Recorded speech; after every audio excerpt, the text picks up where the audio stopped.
That's more like it. Here you go, Tim. Merry Christmas. This is for ruining technology for everyone, you hacks. Stop forcing other companies to make their products just as shitty as yours. I understand, but they are lame, a liability, and they refuse to make technology great again. So give the go-ahead. I'm making the call. Take out Tim and the tools. So bring me that football thingy in here. Thank you, General. Oh, shit. Well, maybe it'll work as well as an iPhone. In the quiet heart of Silicon Valley, the day began in golden stillness. Until a single message streaked from the clouds. When it hit,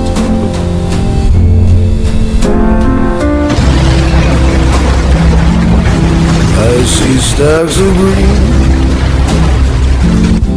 in your pocket too. No more iPhone for me and you. And I think to myself, with Apple wiped out, what a wonderful world. I see skies of blue and clouds of white.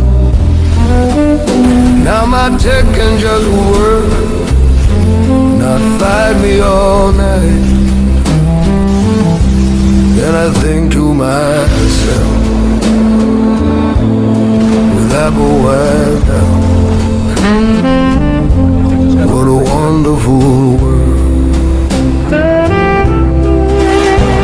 No need for adapters or cables and gadgets.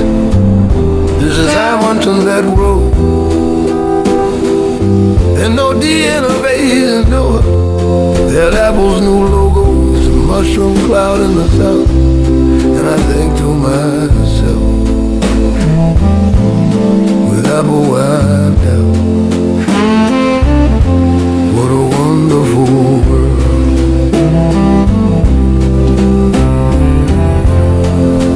Happy Apple, let's face it.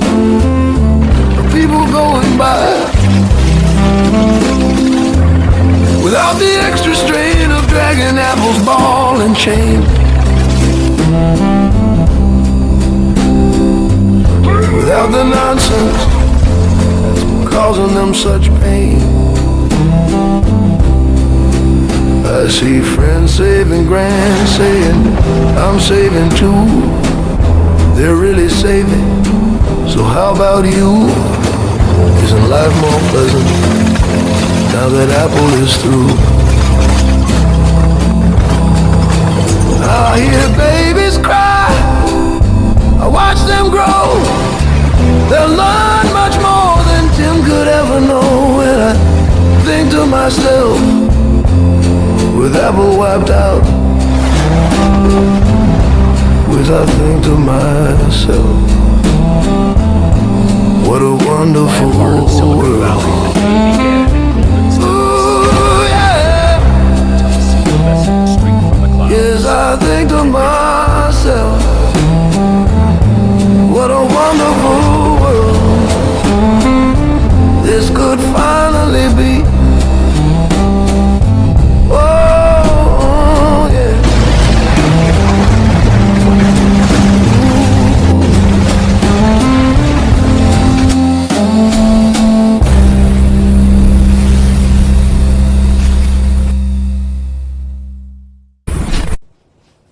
I don't have to take that. Now I'm gonna blast your ornery hide right off ya.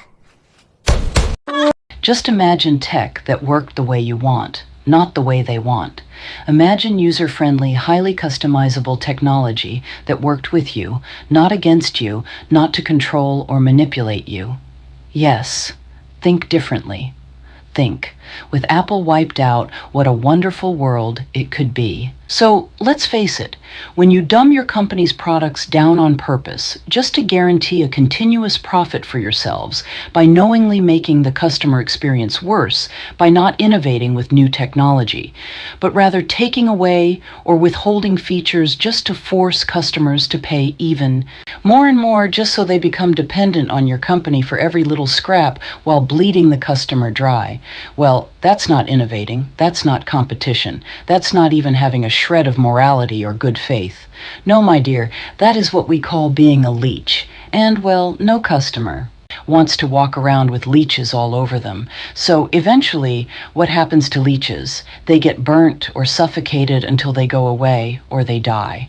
And frankly, we at the Late Night Circus of Shadow and Darkness are completely surprised that so many companies today are opting for this corporate suicide by slow suffocation method as their new business model. We would think that you would choose a less painful way of going out of business, but we won't stand in your way if you really want to suffer. Shame, really, but perhaps the companies that rise to take your place will be better at business than you. Actually, we can pretty much guarantee it. If there's anyone left to see it, that is. But we can all hope that with Apple and you all wiped out, what a wonderful world it could be. Day. Last week, I spent a lot of time going over DMCA Lawyer, and in those videos, I talk about 1201 of the DMCA. It's a section that makes it illegal to bypass a technical protection measure or digital lock, even if you're doing so to repair something, especially if you show other people how to do it, and you can get 3 to 5 years in federal prison. When I talk about this law, I've talked about all the different ways that it's been misused and just given you a couple of examples, how it has been misused to keep people from fixing their own tractors, to get people potentially put in prison because they modded an Xbox, to have homebrew software. It's been used against people who make aftermarket ink cartridges, universal garage door openers, people that create software that allows you to use your ebook on other platforms if you so wish. It's a very, very bad law because it criminalizes the tools themselves and the people who make them rather than criminalizing the action. When we talk about these laws and how it makes bypassing a digital lock illegal, even if it's to fix something you own, a lot of people will feel black-pilled, like there's absolutely no point in bothering to engage. Nobody's going to care. Nobody's going to notice. Our government doesn't give a shit. And in many ways, I understand your frustration. So I wanted to start highlighting clips from people that I've seen in these hearings that occur, because a lot of you, I imagine, don't have 2 or 4 hours to view random congressional hearings, where you see that there are people in our government that are currently elected that notice these issues, think they're issues, and actually want to act on them. One of them is Representative Darrell Issa from California. I want you to watch this exchange. The right to repair is about empowering consumers, promoting competition, and extending innovation. It can be a key driver of growth and prosperity. Right to repair fosters consumer choice and freedom to enable consumers to protect their investment and extend the lifespan of their product and devices. It is a fundamental consumer principle. Many companies have a long tradition of aftermarket products. I'll take, for example, if you have a CJ Jeep. There are so many places you can buy so many parts, and in fact, the mystique of that World War II derivative product and its success and longevity of more than half a century relies on the fact that you can not only buy a new vehicle today, you can buy a 40 or 50-year-old vehicle, and there are a plethora of parts available. That same company markets other products that today they would have you believe you should not have the same choice you have in that iconic vehicle. We've had a lot of discussion. I want to try to bring a couple of items back. I talked earlier about 2 authentic parts that are not able to be put together without a third-party tool.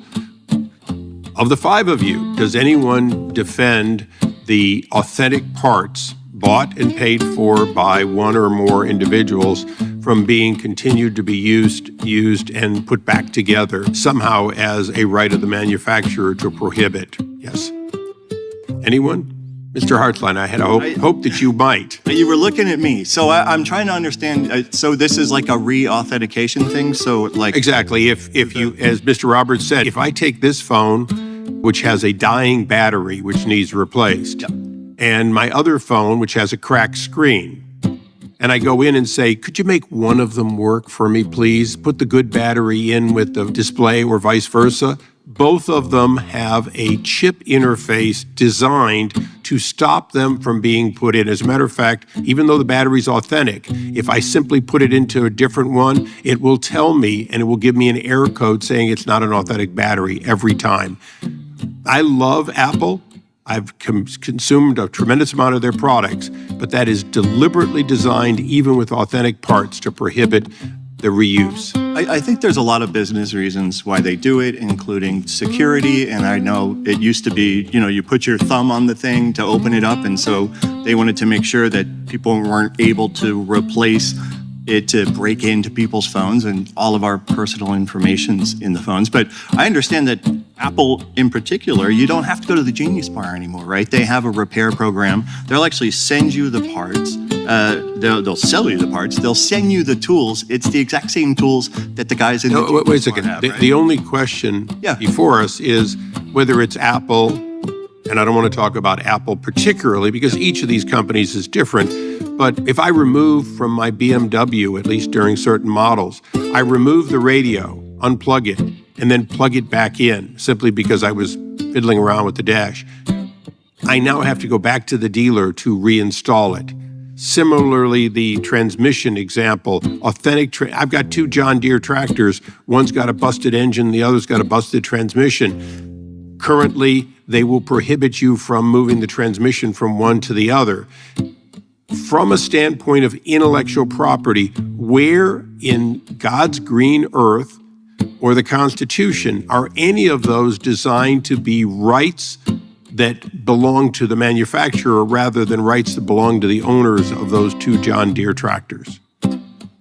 So those are a bunch of different situations, and so I think there would be underlying facts that differ with each, right? So we started on the iPhone, and I was going to point out that iPhone will actually give you the tool to synchronize it. In those other situations, I don't know the business justification for it, but if it's not an IP problem, like how is that an IP problem, right? So if that's locked up with the TPM and you have to bypass the TPM, well then that's a violation of 1201. So that's how they can lock. So what you're saying is that Congress has created impediments to the right to repair. Mr. Roberts, would you say that is correct? That in fact the right to repair, were Congress never to have done anything since George and Thomas were our presidents, so to speak, knowing those two presidents, we'd be able to do things we're not able to do because they're now prohibited by acts of Congress.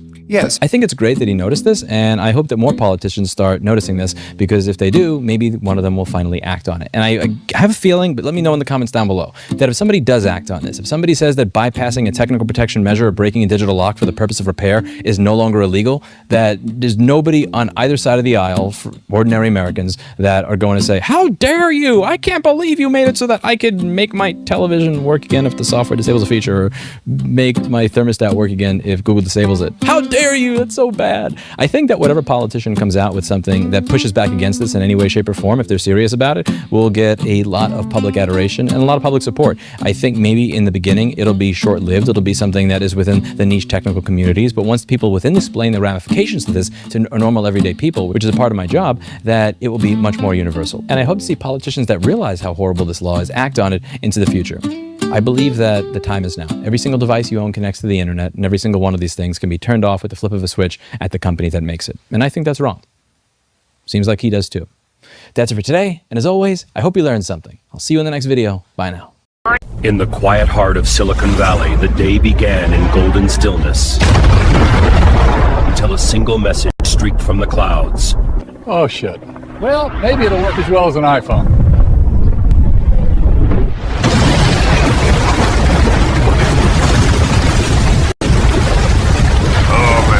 Looks like someone just got a hard reset. Guess it's a shame they had pissed so many people off. Oh well, next please.